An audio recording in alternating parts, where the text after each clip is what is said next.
There it is. Moment of truth. I think. Now we're live. Yes. Okay. It is Carcone Carney. There's always that hesitation of me wondering if I did something wrong. It is Carcone Carney. I'm James Van Osdol. Welcome to it. Welcome back to the working week. A little program note before we begin tonight's show. Tomorrow, an late afternoon, early evening, Carcone Carney recording. Why is Malort the signature spirit of Chicago? What is it about Malort? What is it about Malort's history? It's flavor, it's wormwood. Tomorrow at 5 p.m., I'll be talking with Tremaine Atkinson. He is the owner and head distiller of CH, and he's the guy behind Malort in its current incarnation. It is all Chicago, and we're going to dig deep into all things Malort tomorrow at 5. Get your Malort, get your old style ready. Have a handshake while you listen and or watch. So my guest tonight, he is Robert Bock. He is the single human behind The Well-Tempered, which is a synthy, moody, wonderful band musical project that I enjoy. Good evening, Robert Bock. Thank you for having me. Sound-wise, I think it's easy to label The Well-Tempered as goth because the music is dark, the music is haunting, but there is that melodic, cinematic, it's almost an approachable sound. It's approachable goth. I kind of paint you in the same corner as Depeche Mode and New Order, and a little bit of Nine Inch Nails thrown in there too. I mean, that's huge. Obviously, those are probably the main influences, but I mean, I really do enjoy like the darker, kind of grittier, grungy goth music and the kind of industrial stuff, but I still kind of lean towards, I don't know, real poppy melodies in a lot of the songs too that are kind of blended in. So I never really quite fit in with the hardcore industrial crowd. Right. I couldn't really ever get a good scream that I liked, and I always just liked singing. And you know, like I came from playing in like obviously like rock bands and stuff where I just grew up with like the Smashing Pumpkins and stuff. So I loved just like melodies and singing and choruses and kind of all blends together. Now you moved back to Chicago, but are you a born and raised Chicago area person? Yeah, I'm from here, and then I lived on the East Coast for a while. I lived in Boston and New York I lived in New York for about 7 years, played a bunch of shows out there. I kind of had another solo project that was sort of reminiscent of this, where I played with some people out there, and then kind of out of frustration of trying to play shows in New York, I wound up kind of taking a year there and just writing as much material as I could. And then I wound up coming back to Chicago, which is where I'm from. And that's kind of how The Well-Tempered was born. It was born out of that kind of frustration and just needing to kind of start fresh and get something going. And that's kind of where the name came from, and just kind of almost like a rebirth as I kind of came back home and tried to just focus on just putting out music. And I've tried to kind of keep putting out this stuff, keeping myself busy and not kind of getting bogged down in the frustration of, you know, the same stuff that most bands go through, which is like building some kind of audience as you go along. So you were frustrated on the East Coast. You wrote those songs there and you said, you know what, New York, you can't have these songs. I'm moving back to Chicago. Screw you. Yeah. Well, I also, you know, I had friends here. It's hard, you know, I love New York, but it was really hard to keep band members, and everyone you try to get to play with is in like 4 bands. So then I can't tell you how many people I've practiced with for 2 months, and then the first show gets booked, and then they're like, I can't, I'm kind of busy. And then I never see him again. And it was just the point where like, I need to kind of restart, get a running start if I'm ever going to get this thing going, just kind of get these songs, and just came back. And I'm honestly a lot happier. I've been feeling a lot more creatively productive, and it's been good. It's been good. I'm really happy with kind of where I'm at with this music. And this is a question I always have in my head when I think about solo projects.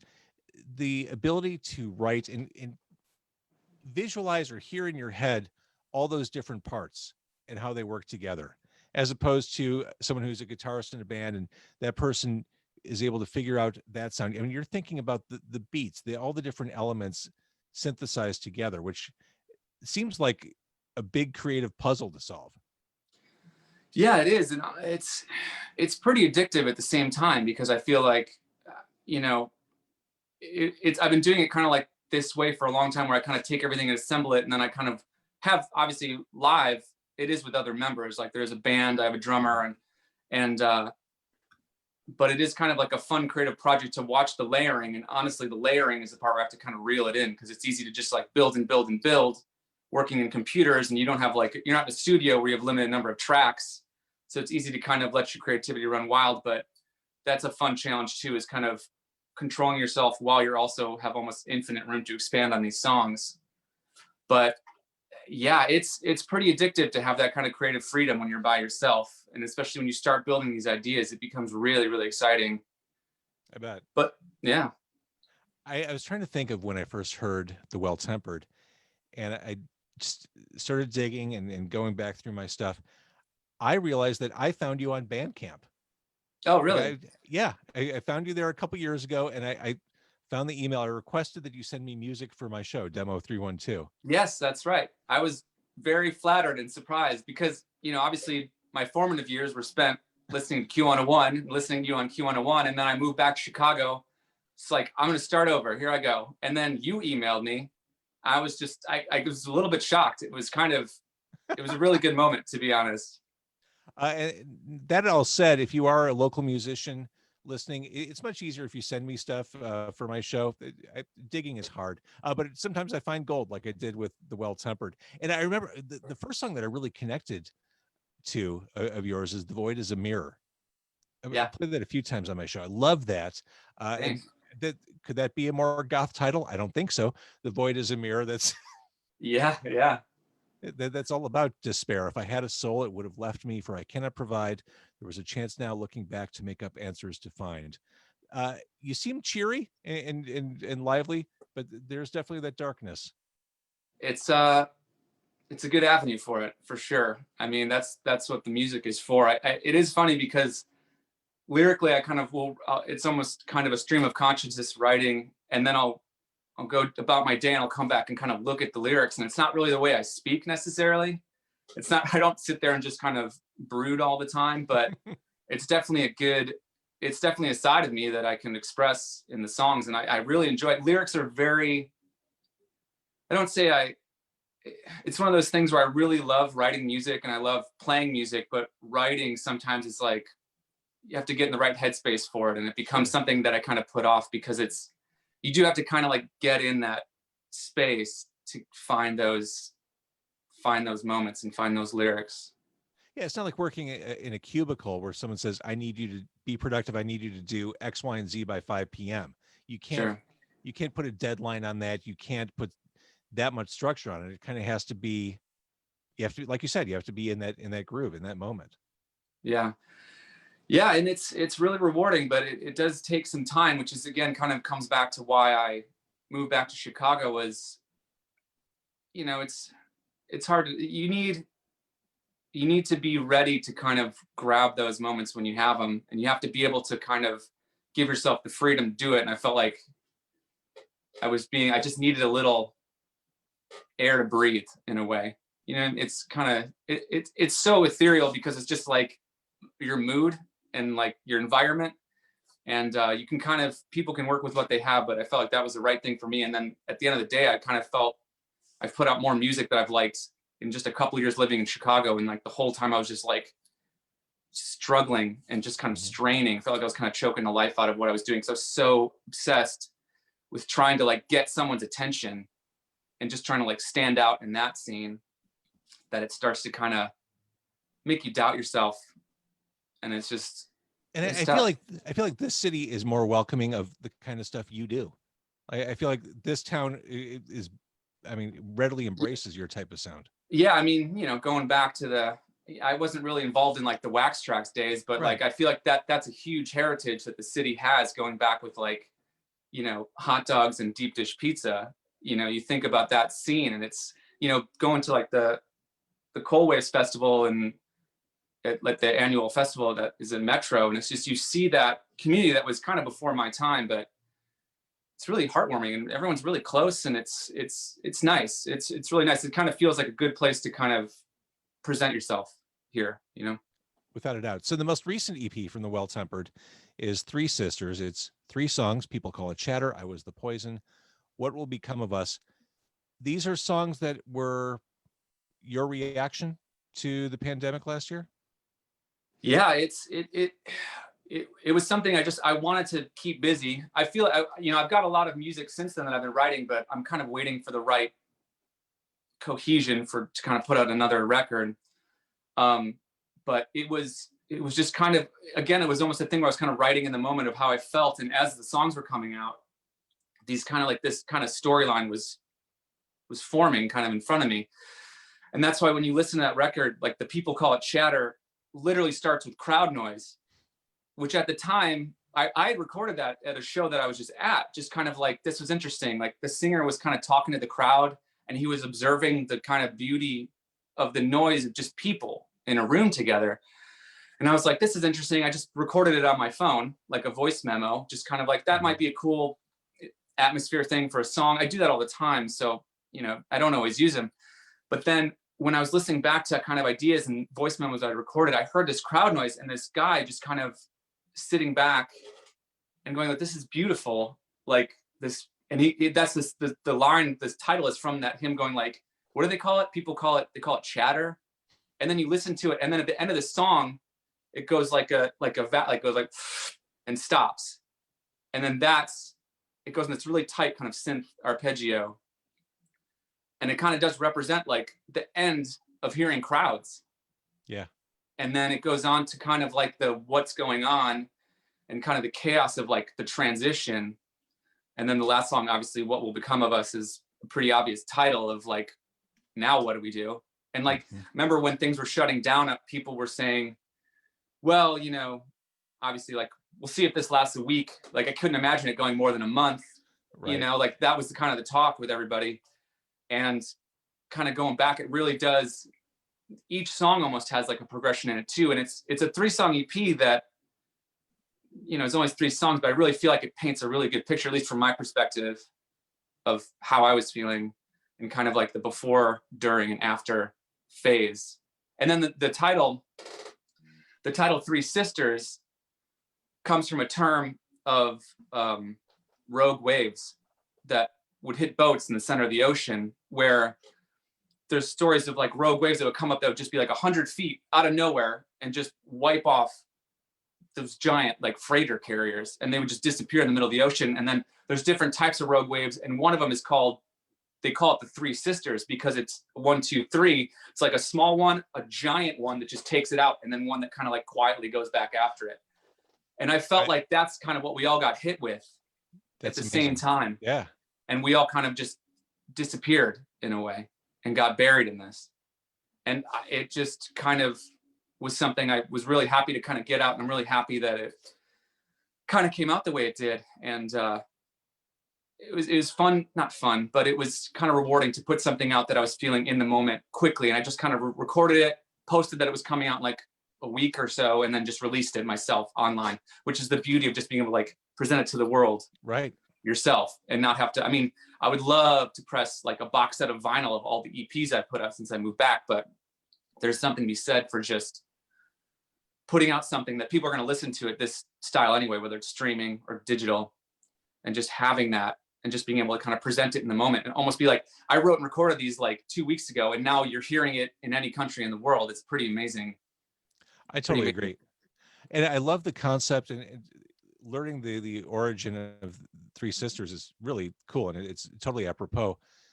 What I like about this, though, the songs on 3 Sisters overall, it's evergreen. If I were to listen to this 5 years from now, without the context that you just gave, it would still hold up. The lyrics, I think, are abstract enough that people can internalize them in different ways, and they don't have to draw that straight line to the era of COVID-19. I think these songs can exist separate from these memories. Yeah, that's huge. That's very nice, very flattering of you to say, because I do think that a lot of the songs, I don't love to talk about the literal definition behind lyrics a lot.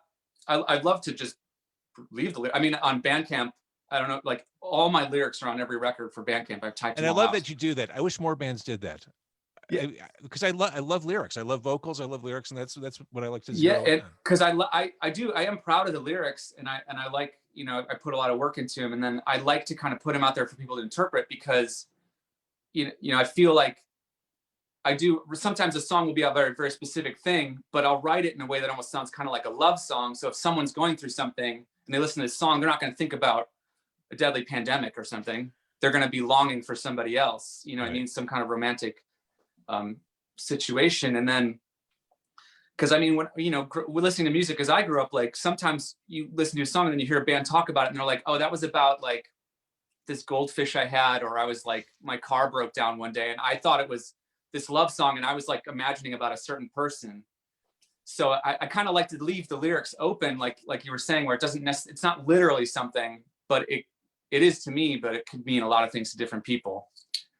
And it's fun. I mean, that's kind of how like that song that The Glow that was just played the other night was obviously. Wait, Robert, would you say The Glow was just played on Demo 312 on 101 WKQX Sunday nights at 10 o'clock? Yes, that was the one. Got it. Okay. That song was really, it's funny that it was written a while ago because it felt so kind of current for my mind of what it was about, and about kind of, you know, political and violence in the world, but it was written about a totally different situation. And then now kind of still feels the same way, but it could be interpreted a lot of different ways. Like each verse kind of has a different perspective on that story. Well, the line that sticks out to me, we carry this rage, now we sit in the dark, creating the sparks in this powder keg. Yeah, I mean, still works in January 2021. Still working. Which is not necessarily a great thing, but it's still working. Yeah, no, that's a great song. That's on Find New Relevance from 2019. So are you just, we're looking in your gloomy skeletons and roses goth laboratory right now. Are you working on new stuff right now? Absolutely, yeah. Is that just your constant state of being, working on new stuff? Pretty much. I mean, you know, there's not a ton else to do these days. It's almost a little too much free time, where I feel like if I had less free time, I probably would have put something else out by now. But because I can just kind of tinker away on stuff, I'm just kind of developing. And then it's like, speaking of like the pandemic, I'm kind of, the new kind of concepts now I feel like is going to go more into the mental state of people who kind of get wrapped up in, I don't know. I feel like I don't want to spoil it too much because I haven't really finished it yet, but it's like the idea, the thing that's really inspiring me lyrically is like the idea of like being kind of wrapped up in a cult of personality, which obviously is pretty obviously going on in the world, whether it's like personal relationships or political or anything, but I can write that in a way that sounds very universal and kind of make almost like a concept record about that. So that's been really driving me, and I want to get it right. So it's kind of, the amount of free time is sometimes a little debilitating, but it's good. I want to make sure I can get something done now so that when the world kind of goes back to normal, I'm not kicking myself for wasting all the free time I had. But yeah, I just I'm happy. I'm very, very fortunate to have like a space I can work in where I live, you know, and be able to do that. As we're recording this live on Facebook, as we do every night, with every podcast recording goes out live, warts and all. I hope nothing bad ever happens, and it hasn't really yet. But as we're doing this on the Facebook Live comments, a guy whose music opinion I completely trust and respect, Sean McDonough, just checked in saying, yeah, love the well-tempered. This guy knows music. He is a great guy. I've known Sean in the past, actually. He's kind of worked with me and really was a big mentor for me. Early, before I moved away, I was in another band called Of the Opera, which was like kind of like a solo project kind of thing I was doing. And he was a big, a person who really kept me going, someone who believed in me early on and was really, really, really a huge help in a lot of ways. And I still really look up to him. Yeah, longtime supporter of Chicago's musicians and music scene. Yeah, he's great. Yeah. So, well, speaking of Sean, who at one time worked at Metro, you at the beginning of 2020 started Metro in your gig as stage manager, or entered 2020 as stage manager. Here we are 9-10 months later. It's been rough. It's been hard. And I know there's nothing you'd love more than to go back and get to work.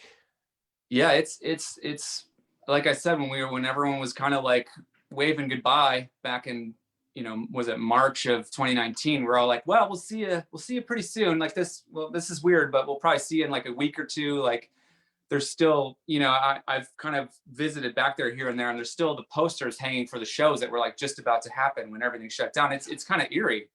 Yeah, it's like an apocalyptic movie. Yeah, or like a yeah, time travel movie where you go back in time and you see things the way they were before the happening, before the singularity. yeah. It's like the old newspapers for the date are still sitting around on the ground and stuff. It's kind of creepy, but yeah, it was pretty bizarre when we like, the last show we had, and all of a sudden we're doing sound check and we're loading in, the band's on the stage, like we're a few hours from doors, and then everyone, all of a sudden there's just like, you just hear people whispering each other, and they're like, the governor just tweeted that everything's done. And we're like, well, what are we doing tonight? And I remember when we were loading in the band, we had a show, the band Every Time I Die, who's a band that I really love. And the singer like goes to me as we're just like taking the first guitar out of their trailer. He's like, do you think the show's gonna still go on tonight? I was like, yeah, of course. I mean, we're here. Like, why would, like, we're not shutting down like right this second. Like, no one knows what's going on. It's back when it was like 3,000 cases in the whole country, maybe. And I'm like, yeah, dude, don't even worry about it. It's fine. We're going to get through tonight for sure. And then halfway through, they're like, we had no idea.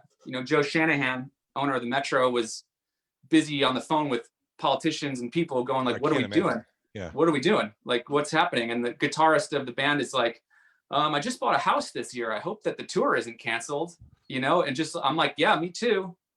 So it was really surreal. You didn't really believe it while it was happening, especially you didn't believe that it was going to last or longer than a few days.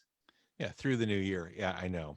Well, let's spend your time as stage manager at Metro in a positive way.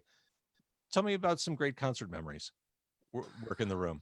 Oh man, some of the coolest stuff we ever did was so fortunate to be in the Lollapalooza after shows. Like some of those bands that we get in there are really great. And I mean, I remember when Jack White played Metro just a year or so ago, and it's kind of one of those things where these bands are so big that they have their own crews, and you're kind of just support staff, and you don't really talk to them. It's not like you're hanging out with the band. And right. And we were just kind of standing on main floor, me and the lighting director, and we were standing there, and Jack White comes in. He's just like he's got his kids there, their crew. There's only like maybe 5 people over there standing, and we're just kind of standing back, sitting there. And then Jack White literally sees us, walks the entire length of the room, sticks his hand out and goes like, hey, I'm Jack. And then just like introduced himself to us. And there was like 4 people in there.